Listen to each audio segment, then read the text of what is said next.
Okay, episode 2 of KG Talks. Kasama na ulit natin si Ken at saka si Ven. And itong episode nito, since malapit na or nag-umpisa na ang season ng competitions again, umpisahan natin. This episode is the truth behind contest prep. I think napag-usapan natin to before. Siyempre, nag-uumpisa parati ang contest prep sa bulking. For you, sa inyong dalawa, ano yung pinaka-ideal time frame for bulking? Ilang weeks ba dapat talaga? 4, 6, 8? Ako, depende sa starting position. Starting body composition. Well, kung firm na yung condition mo, on point yung condition mo, so, at least mag-bulk ka at least 8 to 16 weeks. Ako, mas matagal, mas okay. Yun talaga. Actually pwede naman whole year talaga. Kung talagang wala kang plano maglaro this year, mas maganda talaga, nakafocus ka lang sa pag-build ng muscle. Buong taon. So, yung bulking period, ang ideal ba nun is you start at around 15% body fat or lower? At least visible yung abs. So, at least mga 15 something. 15 is the... Kasi yun yung magiging, yun yung magiging baseline mo if nag-a-accumulate ka ng too much fat sa bulking. Which is, ang goal mo sa bulking is to gain muscle mass. So, as much as possible, hindi ka mag-gain ng too much fat. Kaya ka mag-start ng lean. So, pag mag-start ka ng high fat, for sure, tataas yan. So, para dun sa mga ibang, bago pa lang sa pagko-compete and everything, I'm sure naririnig nila yung recomp. Diba? So, yun ba ay ginagawa pag mataas ang body fat mo tapos bago ka mag-umpisa mag-bulking, magre-recomp ka muna? Hindi naman totally. So, body recomp means mag-gain ka ng muscle while losing fat. So, okay din siya gawin if talagang mataas body fat mo and gusto mo mag-prep. Siyempre, mag-start ka from body recomp. Okay. Para makuha mo yung lean condition, tapos doon ka mag-start ng lean bulking. So, gaano katagal ang recomp? Actually, nakadepende rin yun talaga kung gaano nga kataas yung body fat mo. Ayun talaga. Kaya siguro best advice talaga sa mga plano mag-compete. Huwag nyo hayaan tumaas yung body fat nyo ng sobra kung talagang may plan kayong mag-compete talaga. Tsaka nakaano rin kasi dun yung yung muscle mass nila by that time. 'Di ba? Kung sobrang weak mo, syempre mas mabagal yung progress ng body recomposition mo. Kasi kino-correct mo rin lahat, binibuild up mo lahat, strength, endurance. Tsaka ang goal kasi natin is bodybuilding. So the more na tumaas body fat mo, yes, lalakas yung buhat mo, pero in terms of muscle, tama nga yung sinabi ni Ven.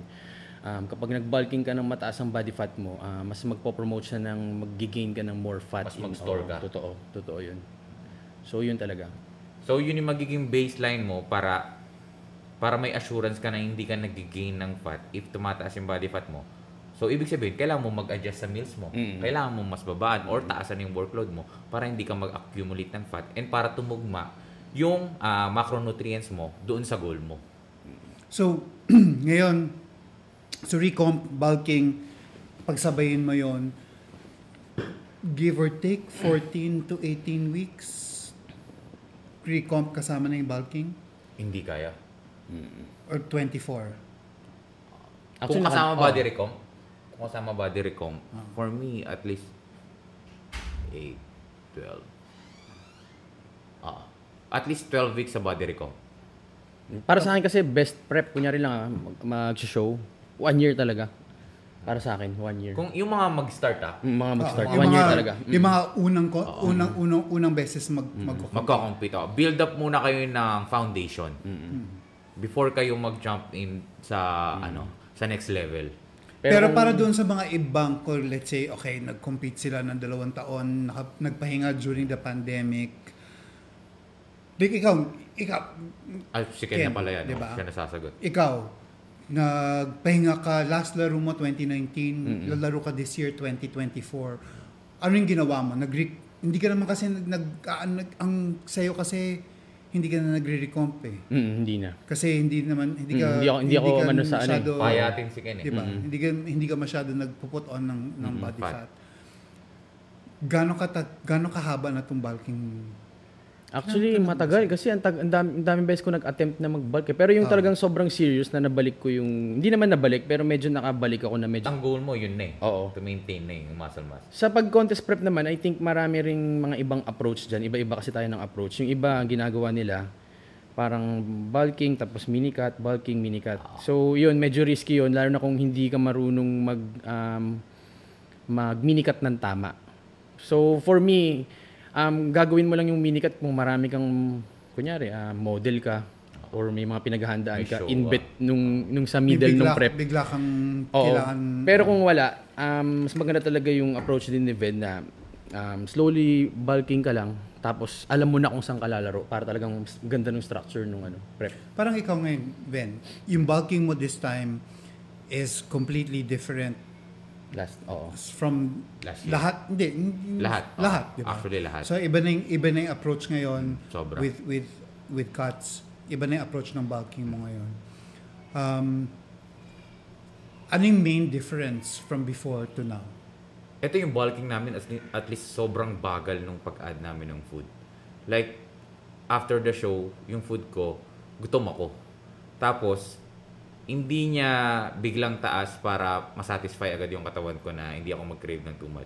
Talagang like, example nung sa food ko, if binigyan niya ako ng 150 grams, the next week, magiging 165 grams. Tapos, depende yun sa progress ko ng week na yun, kung magdadagdag siya.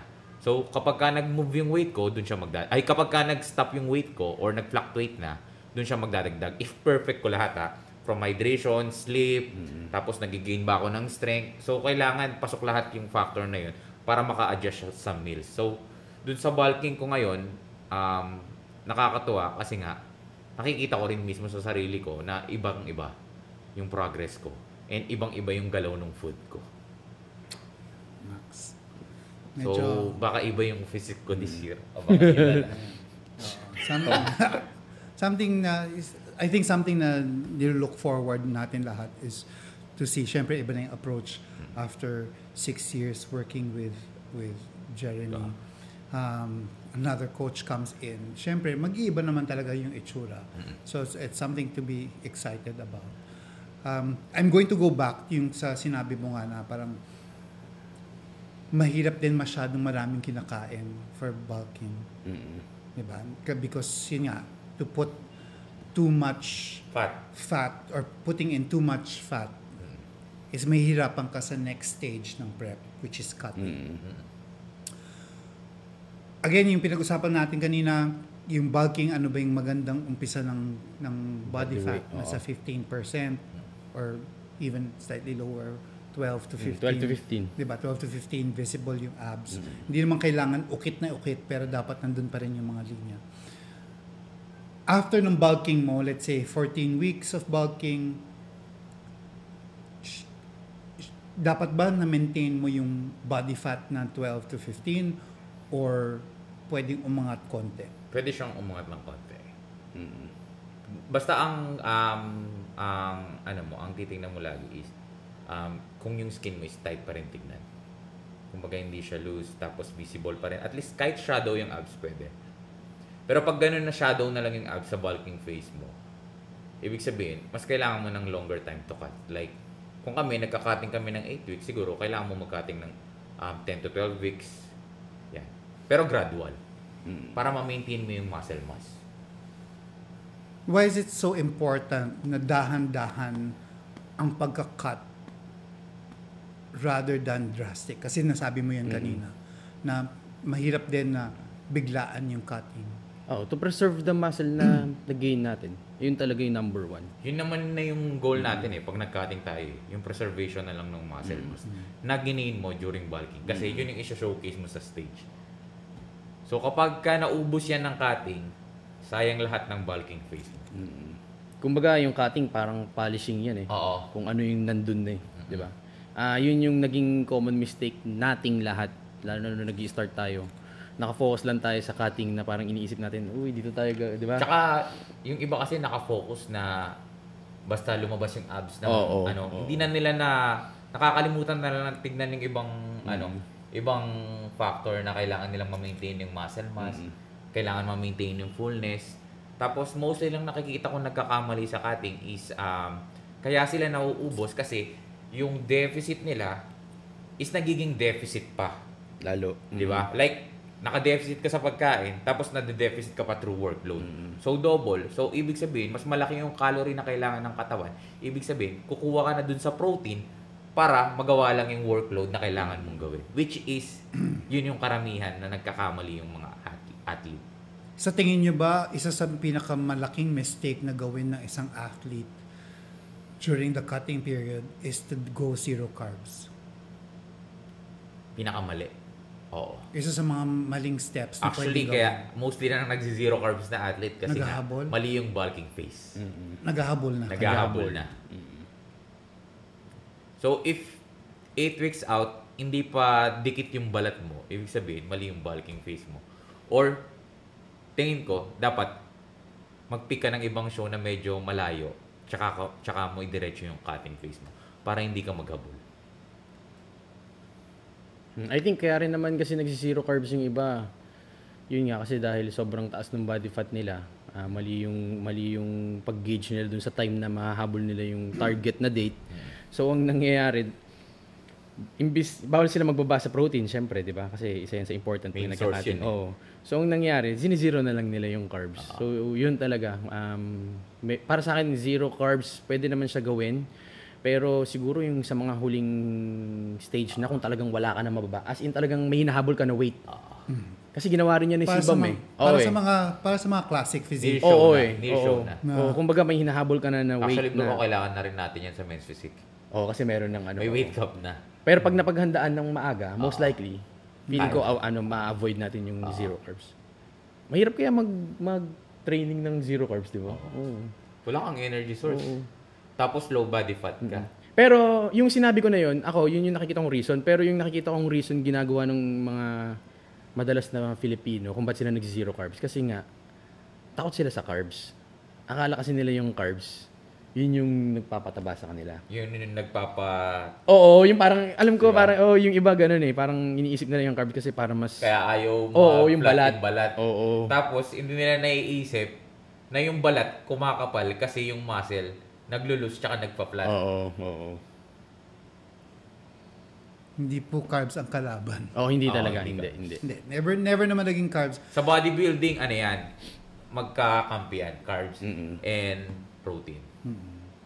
So, yun. So, cutting na tayo and everything. A lot of people get confused about peak week. Diba? Peak week. Yung mga ibang, especially yung mga bago, mga bagong papasok pa lang, or yung mga ibang magko-compete this year. Yung mga, ang dami nagtatanong about sa peak week na like sa sodium, diba? Yung mga dami pumapasok sa ano. Mahirap pong magbigay ng comment tungkol sa peak week. Pag hindi, kunyari ako, pag tinatanong tungkol sa peak week, ang mahirap pong magbigay ng comment or even insights if hindi mo naman hinawakan yung tao for the last 12 weeks during their cutting. Kasi dapat tandaan nyo as an athlete, per athlete, iba-iba yan ng peak week. Depende sa condition. Depende sa approach nila na ginawa ng bulking tsaka cutting phase. Actually, pag yung peak week mo, binigay ng coach mo ng 4 weeks out ka pa lang, mali yun. Maling-mali talaga yun. Kasi dapat Pero yung... na agad plan. Oo, yun. Yan sa number 1 na mali talaga yun sa contest prep. Kapag nakaplano na kung ano yung gagawin mo sa peak week ng sobrang layo pa, most likely hula-hula lang yun. So, hindi magandang... Tsaka expect nyo, kapag kapapalapit yung peak week, maraming pwedeng mangyari. Diba? So, pwede kang mag-flat, diba? Lahat yun. So, syempre, doon nalalaruin yung pagkain. So, basically, ang peak week ang nangyayari is para dun sa mga ibang hindi bago this year pa lang lalaro. Peak week is when you start depleting. So, iba pa to sa cutting. Iba pa yan Sa sa peak cutting. week is when you start to deplete your carbs and your glycogen reserves. para ka, siguro ang dami nyo narinig, ay flat si ganito, or hindi, or may kita nyo sa mga Instagram stories, flat as a pancake, yung mga ganon, is because, yun nga, since nagde-deplete ka ng carbs, nagbubuhat ka pa rin, kahit na paano, hindi naman kasing heavy din. Hindi na same na ginagawa mo before. Kumbaga sunugan may carbohydrates. Diba, sinusunog mo na lang yung glycogen reserves ng muscle. So basically, yung muscle, may mga glycogen. Pag nauubos yung glycogen, lumiliit siya. Kaya nagmumukha kayong flat. Tapos nagmumukhang makapal yung skin kapag ka naubos na yung glycogen sa body. Nagmumukha kayong smooth. Smooth. So, yun yung yun yung rason kung bakit ginagawa yung peak week. And kaya yun ginagawa kasi on the day of the show, kaya may tawag din na carb load. Carb load. Pero yun nga, the last 7 days is the most crucial part of contest prep. Ng prep. Diba? Kumbaga, sabihin mo kung yung pinag-usapan natin na recomp, bulking, cutting, nasa 45 to 46 weeks na siya. Pwedeng sirain ng peak week. Pwede siyang masira ng peak week. Pwede siyang sirain ng peak week. Kaya pag hindi mo na-practice yung protocol mo ng peak week weeks before, kunyari wala kang coach, most likely mas maganda huwag ka na lang magsumugal. Yun talaga. Kasi ang daming nagkakamali eh. Or para at least malesen yung thinking mo na magkamali ka sa peak week is if nag-early cut ka, then condition ka na ng 4 weeks out, pwede mong testingin doon yung mga carb loading phase. Para at least, meron ka ng idea kung paano magre-respond yung body mo sa ganitong food, sa ganitong amount ng food. At saka, a lot of people are iniisip na parang yung weighing scale, yung sa pagkain is important. Importante din po ang weighing scale ng pangtao, lalo na sa peak week. Yun yung tinitimbang mo sarili mo pagkagising, after ng last meal, before bedtime, pagkatapos ng last meal, kailangan alam mo kung ano yung weight mo ng bago matulog after last meal mo. Para at least nakikita mo kung gaano kataas yung nilalaglag mong weight. If too much, ibig sabihin possible na naglulus ka na rin ng muscle, or possible na kailangan mo ng pasukan ng pagkain. Yun. So yun. Pag masyadong mababa, gaano kalaki ba ang baba na acceptable? 1 to 2 pounds? Sa isang tulugan? Mostly naman, if maganda yung tulog, tapos depleted ka na, low body fat ka na, mostly naman ang pwede mong malus dyan is 3 to 5. Okay. Pero kapag sobrang sagad talaga yung body, sa experience ko, naglus ako ng 7 pounds sa isang tulog. Yun, kailangan mo ng kainan. Kailangan ko ng kainan. Tapos, hindi ko na kailangan ng the next morning na may cardio pa ako, hindi ko na kailangan ng mas intense na cardio. Kumbaga, mas bababaan ko yun. Kasi nga, yung weight na dirnap ko, sobrang taas na. Paano naman pag hindi gumalaw? Ay, hindi pwedeng hindi siya gagalaw. Hindi, yun nga. Paano pag hindi gumalaw yung weight mo? Nang natulog ka? Do you add an extra cardio session? Kung mababa yung galaw, susundan mo pa rin yung protocol. Ano yung peak week? Actually, nakadepende yun sa client. Tsaka dun nga sa approach. Kasi iba-iba rin talaga approach eh. Diba? Kung hindi gumalaw, does it mean na... Or kung mababa yung galaw, maraming factor. Kung hindi gumalaw, tapos parang yung approach mo is mag-drop nga nung Mag-drop talaga most likely, may mali. May mali. Most likely may mali. May mali. Tapos, kung possible na kung konti naman yung ginalaw niya, like nag-lose ka lang ng 2 to 3 pounds, ibig sabihin, possible na nag-retain ka pa rin ng water. Lahat, tinitingnan mo, titingnan mo yung mga, ito yung update ko kanina umaga, ito yung... Magko-comparison ka na. Ito yung pump ko kanina sa gym.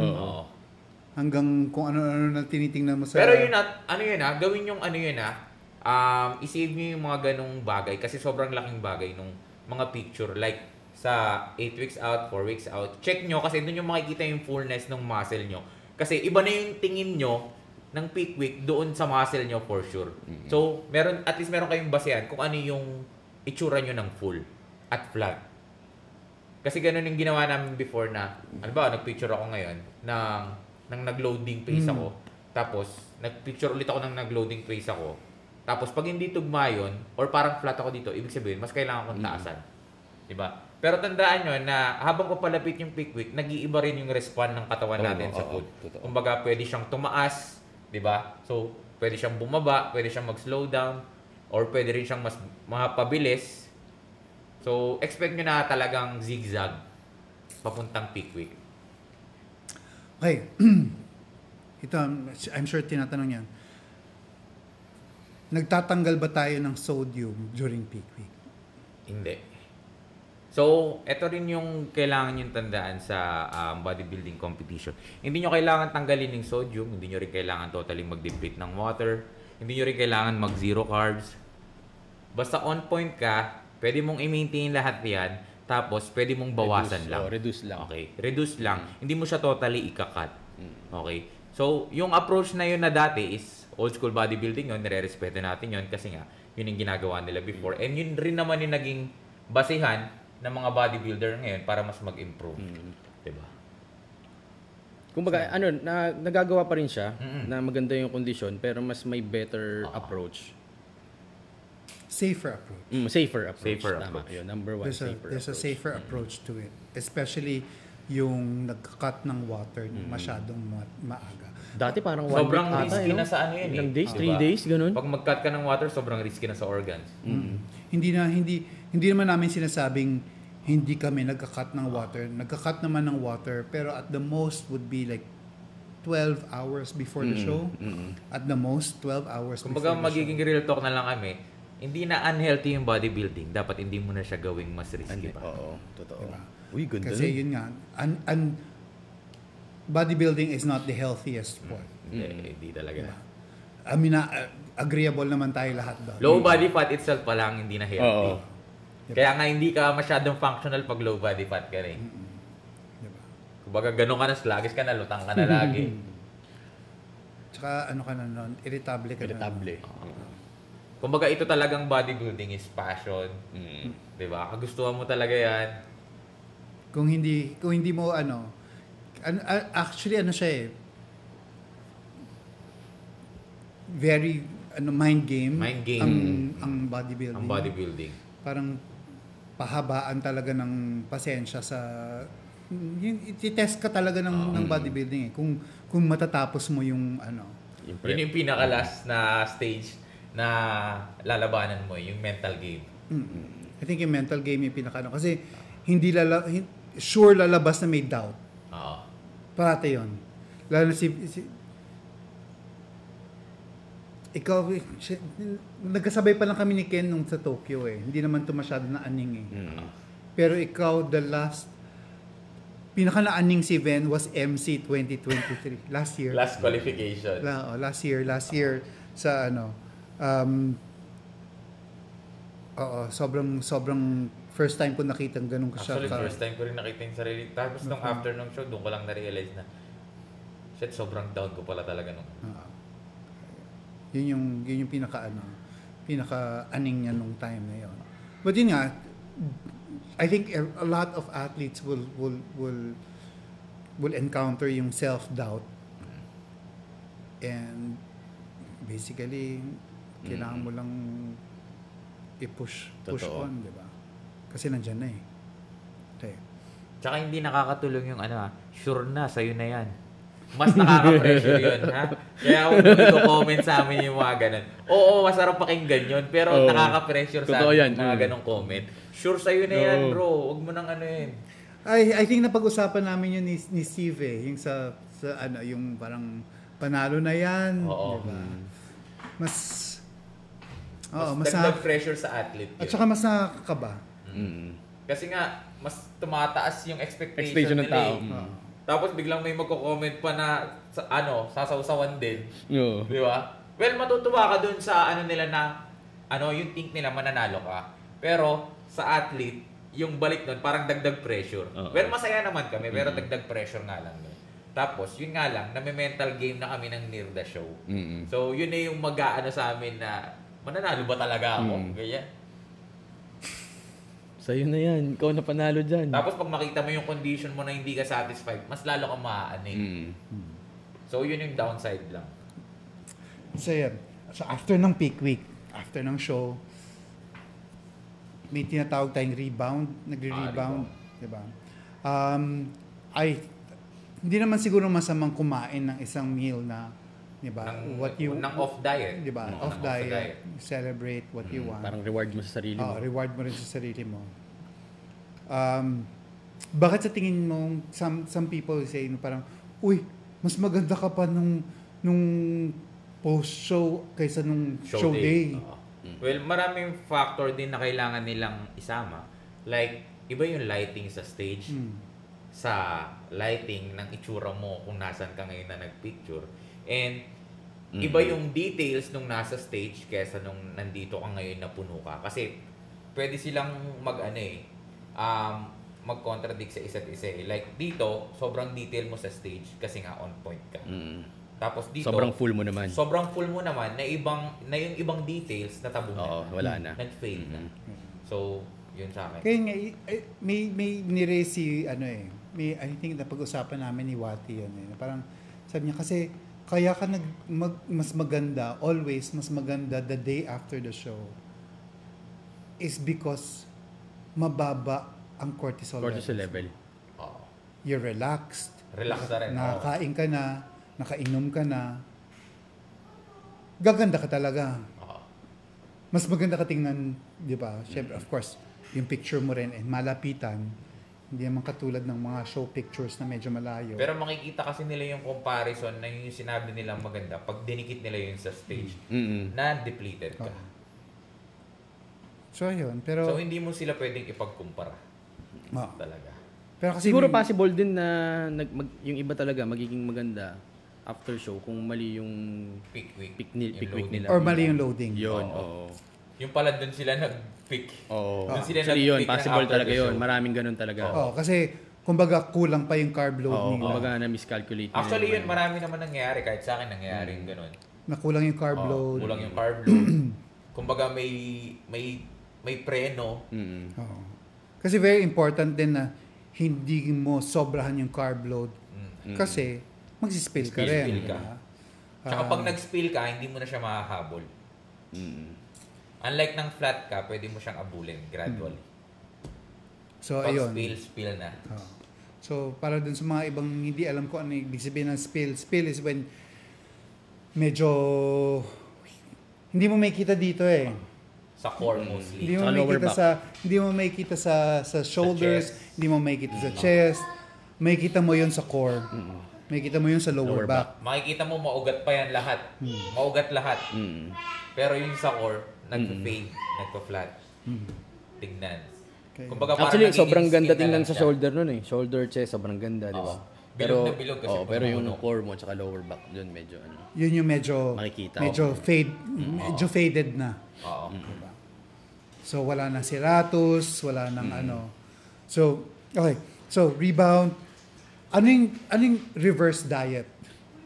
Yung reverse diet, yan, ginagawa siya ng after the show. Para i-hold mo pa rin yung condition mo na ginain ng preparation mo para sa show. So, ibig sabihin, magtataas ka lang ng calorie ng food and mostly nang itataas mo dyan is carbohydrates and fat. Sa tingin mo ba yun yung isa sa mga hindi ginagawa ng mga athletes dito sa atin? Oo. Reverse diet. Yung reverse diet ang hindi. And ang ginagawa kasi ng iba na sa reverse diet, ang tingin nila is carbohydrates, di ba? So, ang gagawin nila, biglang taas ng carbohydrates na sobrang taas. Which is mali. Dapat, sa reverse diet, Gradual. Sa diet, gradual pa rin yung increase mo ng food. Like nang ginagawa mo ng cutting. Kung paano ka nag-cutting ng pababa, dapat ganun din yung increase mo sa reverse diet.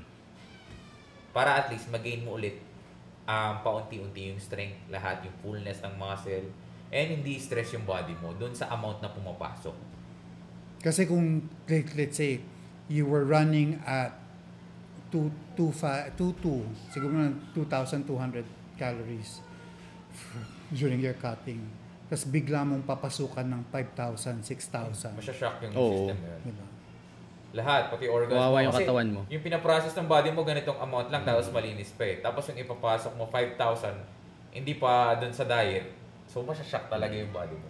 Doon ba ang one of the reasons why some people medyo lumalaki yung core? Kasi nag-e-expand yung Totoo. gut nila ng too much dahil dun sa amount na pinapasok. Ang matindi dun, expanded na yung tiyan, kakainan pa nila ng kakainan. Kaya yung iba, di ba, yung dating maliit yung waistline, palaki na lang ng palaki. Tapos, yun nga, mas lumalakas sila kumain kasi nga, yung stomach capacity nila na small amount lang yung kayang i-digest, biglang lalaki. Tsaka sobrang kawawa dun yung organs nga talaga. Yung organs. Kasi nga, mas magiging triple yung kayod ng organs mo dun sa food na pumapasok, lalo sa protein di ba? Tapos sa sodium. Tapos kunyari, yearly ka nagpe-prep.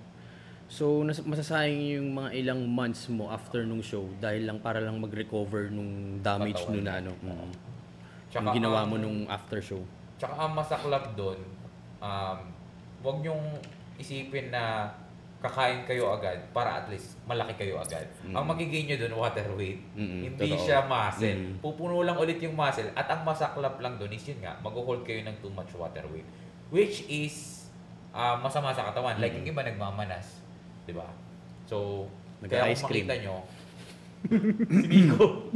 Di ako din dati, ganun. Tsaka ikaw. Nag-ice cream. Si Nico, kung nakita nyo dati sa post, AGP yun. AGP, inuwi nila Sir Kerwin naka-wheelchair. Tingin ko hindi na inulit ni Nico yun Hindi na. Hindi na inulit ni Nico. Lahat kasi naman. Pero si Nico kasi talaga, sobrang lakas kumain ni Nico. Oo. Tapos ang sarap pa ng pagkain. Ang sarap pa ng pagkain. Malakas yun kasi parang hating gabi, post-show, di ba? Hating gabi. Buti Nakita nga. mo, may mga umaano sa kusina, narinig mong nagbubukas ng pagkain. Gumagawa pa sila ng biko. Oo. Di ba? Sobrang dense ng pagkain na yun. Kaya yun. Pero I think yun yung ang dami niya. Kasi di ba, kada tindahan na pasukan namin na nagbibenta ng pagkain, Kahit siya? may libreng tasting. May free tasting. Kumukuha siya. Tapos matatamis pa lahat. So, yun ang nangyari. Ako guilty rin naman ako dyan yung last Olympia ko. Last Olympia, yun yung pinakamaraming mong kinain. Oo. As in, naglalakad kami ni Kev. Kev, wait lang. Wait lang. Wait lang. Hindi na ako makahinga sa sobrang busog. Kasi, So, Kailan ba first show mo? First show? September. Korea. Mag-around the world ako. Korea, AGP. Vegas na show. Hindi, Korea. Korea AGP, tapos Vegas, Olympia. Tapos ewan ko, tutuloy kami sa Japan. Tuloy. Tuloy pala kami sa Japan. 3 bansa. Hindi, kasi ako, inaantay ko kasi yung confirmation ni Guillaume tsaka ni Coach Katz kung Saan lalaro? kung sangayon din si Coach Katz doon. So, Sabi naman niya yung last usap namin, yung naglatagan kami latag siya sabi ko, ito yung mga shows. Sabi niya, okay. Kumano naman siya. Sabi ko, okay. Puro mabibigat yung show na yun. Lalo sa Japan. Right. Ngayon, Japan ngayon talagang dinadayo na Yun naman ang mga dinadayo na shows Japan Pro, Dubai Pro. Kasi din, titignan mo rin kung sino yung mga judge. Di ba? Yung mga judge kasi doon, yung mga Judge sa din Olympia. So, syempre, kasi hindi naman natin kaya pumunta ng States para mag-compete all the time, di ba? Kailangan mong suyuin yung mga shows na kung saan yung mga judges, At least nakikita ka nila, yung mga judges, yun din yung mga judges sa Olympia. Malaking factor yun na nakikita kayo ng mga main judge na lumalaro. Kasi mas madali nila kayong ma-recognize sa stage pag lumabas kayo. Kumbaga hindi kayo ang tawag? Overlook. Hindi kayo ma-overlook sa stage. Kasi karamihan ng mga bagong athlete ngayon, minsan lang lumabas, kahit na sobrang ganda mo, ma-overlook at ma-overlook ka. Kapag hindi ka kilala ng judge. Kahit naman din dito sa kahit naman dito sa mga local show natin Kaya nga, parang sa akin, di ba, nagtatag kayo ng shows, tinatag mo yung shows, para nakikita kasi. So may purpose yun, yung mga pagtatag namin ng post, ng sa story, or at least kung itatag mo sila, i-post mong picture, yung medyo delayed na mga 3 to 5 days.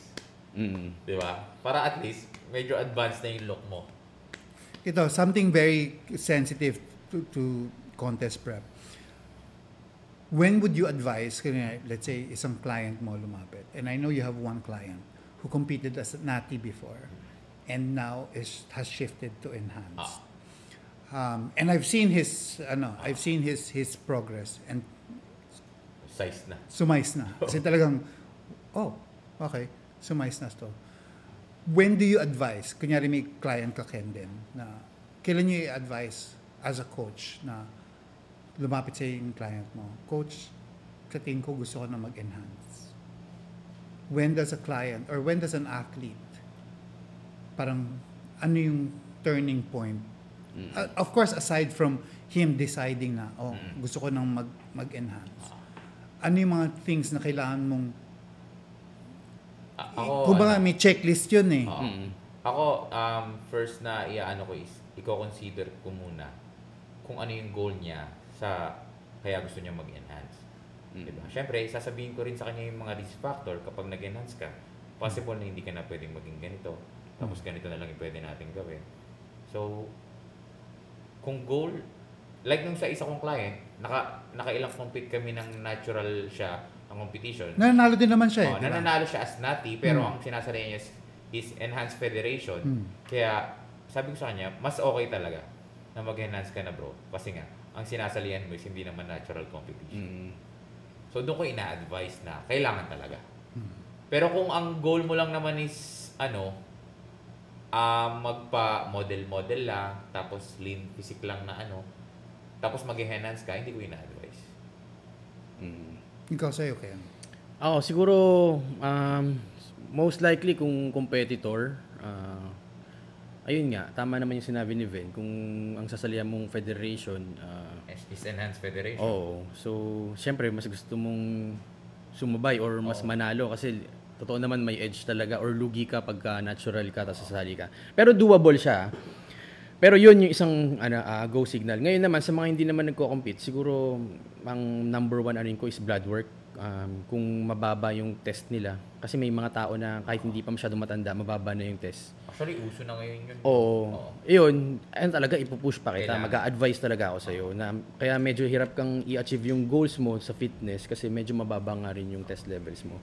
Tapos syempre, number 2, kailangan nandun na rin yung number of years ng training. Kasi syempre, pangit naman yung from start lang. Ganun parang, agad, parang unang taon mo pa lang gusto mo na mag-enhance ka agad. Maganda Hindi talaga. mo rin ma-maximize kasi yung gamot pag ganun. Yes, naman, Tsaka maganda talaga, progressive ka. Pag feeling mong hirap ka na mag-progress, that's the time na parang kung talagang open ka sa ganyan, gusto mo siyang gawin, doon mo lang siya ipapasok. Yeah, because may mga things na kailangan mo rin i-consider na parang if you start being enhanced, hindi lang pagbubuhat ang kailangan mong pag-isipan. Kailangan mo rin pag-isipan yung diet. Kailangan mo, kung kaya mo bang panindigan yung diet of somebody who is enhanced. Diba? Kasi iba siya from somebody who is natural. Same as yung buhat din naman, you really push yourself. Sa training naman, same. Pero yung intensity, kumbaga, are you in that intensity? Yung buhat mo ba, yung intensity mo mataas na bago ka pa mag-enhance? Dapat. 'Di ba? Hindi, yun nga, parang before mo munang pag-isipan na mag-enhance ako. Check mo muna kung yung training intensity mo is mataas na. Kasi ang napapansin ko yung mga ibang tao, ay off ako ngayon, hindi ako masyadong malakas magbuhat. Ayun. 'Di ba? Parati natin narinig yan. Off ako ngayon, so buhat pogi lang muna tayo. Which is mali. Mali. Diba? Parang for me, being enhanced is dapat hindi siya cover up for bad habits. Yun nga, yun tama yung term mo doon, Kim. Yun talaga yung ginagawa ng iba. Kino-cover nila eh. Hindi siya dapat excuse for bad habits. Ginagawa nilang excuse. Na, since off ako, hindi ako magbubuhat masyado ng, hindi sila magpupush masyado. Kumbaga, wala yung motivation. But at the same time, naintindihan ko rin yon, pero pa-blood work tayo, mga boss. Baka naman mataas yung estrogen natin. So, kailangan natin, there are ways to bring down your estrogen, especially if you're enhanced and you've done a cycle. Baka kaya wala kayong drive to work out is because of that. Diba? Yun din yung rason. Kaya blood work is very balance important. Hormones yan. Diba? Kasi you are you're putting in synthetic hormones. So medyo ano nyo. Kahit sa mga natural, kailangan nyo pa rin mag-blood work ka. Hindi lang naman sa enhance. Oo. So, Mandatory yan para sa natin, sa so health natin. yun lang yun sa akin. Siguro yun yung ano ko, kung may magtatanong sa akin. Yun nga, parang, siguro yung diet din. Parang, di ba? Kaya mo bang, kahit na off-season ka, na wala kang gear, kaya mo bang i-maintain yung diet so that you do not gain too much fat? Para may progress pa rin. Continue pa rin. Kasi yun nga, yung nagagawa ng ibang tao is the gear is the motivation. Oo. Mali yun. Kumbaga, nagiging, parang psychological effect nila na dun lang sila malakas, dun lang sila gaganda. So, mali yun. Which, ang nangyayari is, if you do not push yourself when you are off-cycle, anong nangyayari? Mawawala talaga yung mga gains mo. Parang Yung cycle lang strength- nangyayari. zero Back to ulit. zero ka Yung lang. strength gains mo mawawala. Kung ano Muscles, man yung muscle mo mawawala. Back to zero talaga.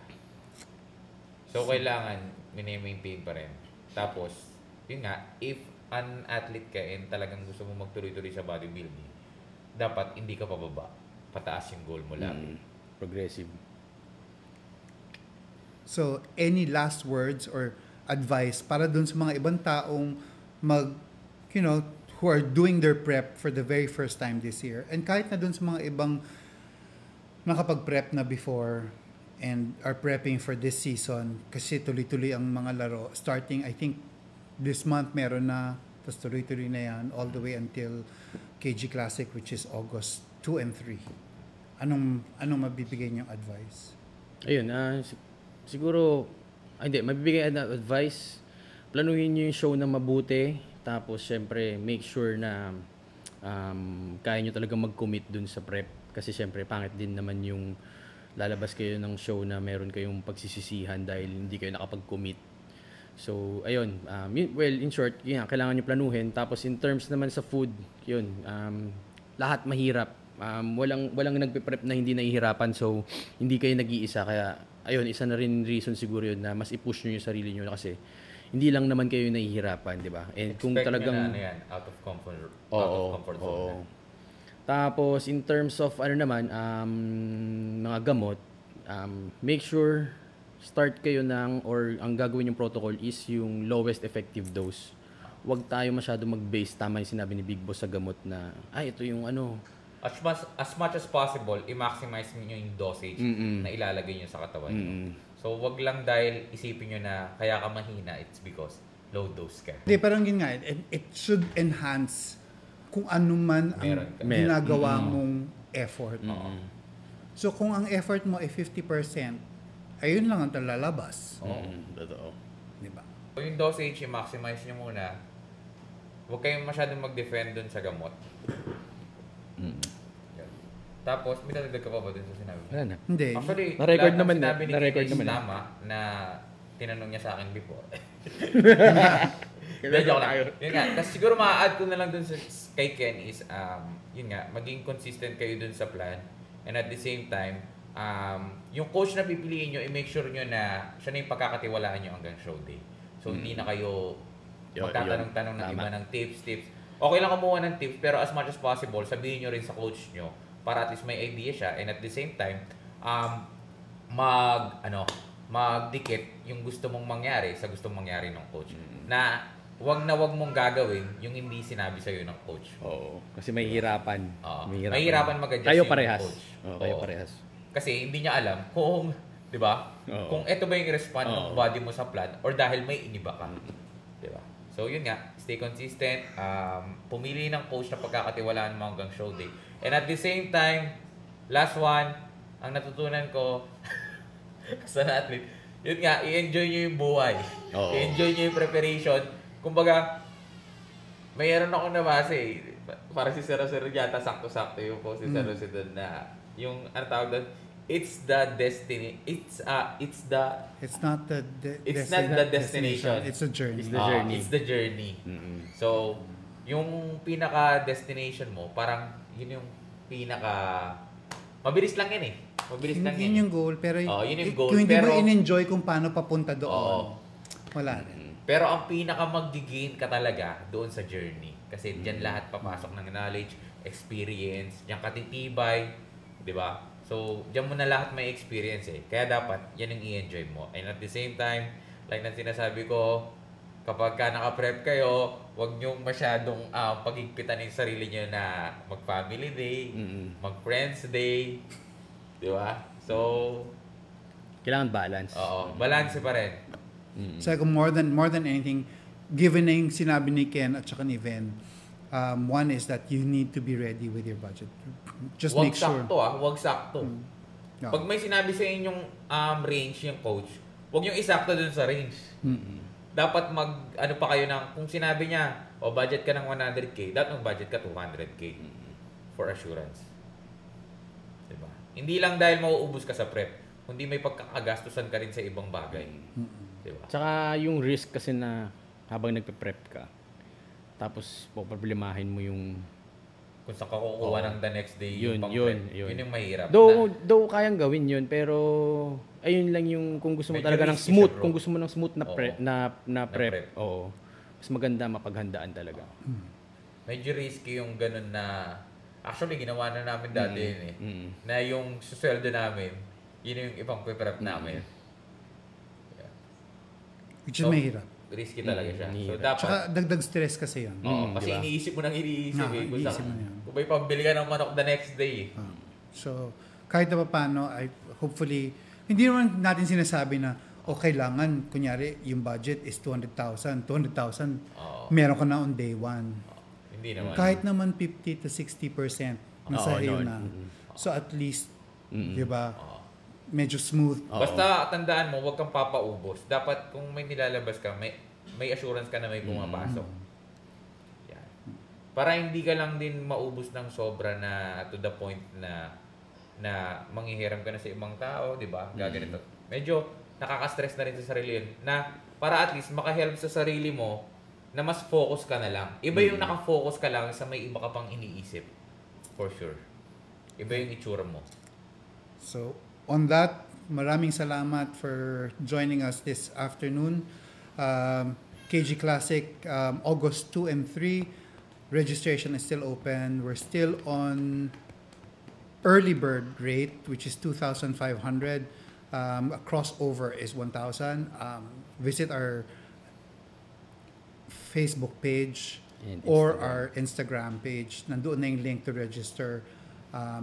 Yung rate na yon is only until May 9, and after nun, it's going to be the regular registration from May 9 to July. So, thank you again for joining me this afternoon, Ken and Ben. Maraming salamat. Thank you, Bro, Big Boss. champion, 200,000 KG Classic. Let's go! So, yun. So, we'll see you on those dates, and like and subscribe and follow and whatever you need to do, and we'll see you soon. Grab the videos, post it in social media, tag us. Oh, No? galing Make talaga. some Iba na noise, talaga. love people. Iba na talaga si Ben. Yun lang. Kita-kits. Thank you. Bye-bye.